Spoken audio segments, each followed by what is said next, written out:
Musheerabad police station పరిధిలోని బోలక్పూర్ గంగపుత్ర సంఘం వద్ద భారీ లోడ్ తో వచ్చిన టాటా ఏసీ వాహనం ఢీకొని 4 సంవత్సరాల బాలుడు శ్రేయాన్స్ గౌడ్ అక్కడికక్కడే మృతి చెందాడు.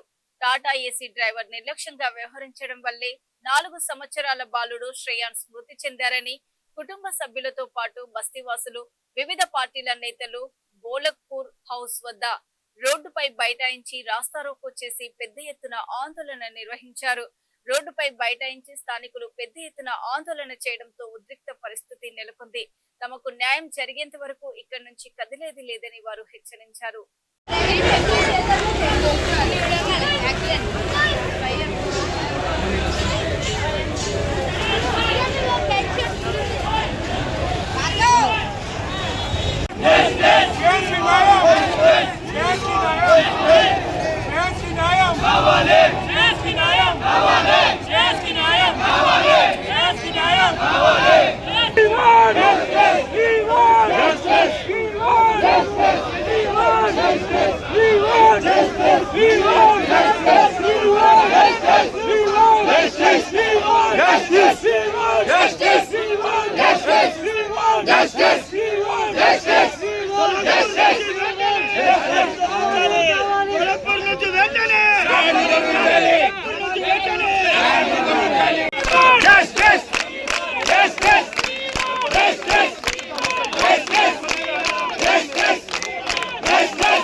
శ్రేయాన్స్ కి న్యాయం జరగాలి.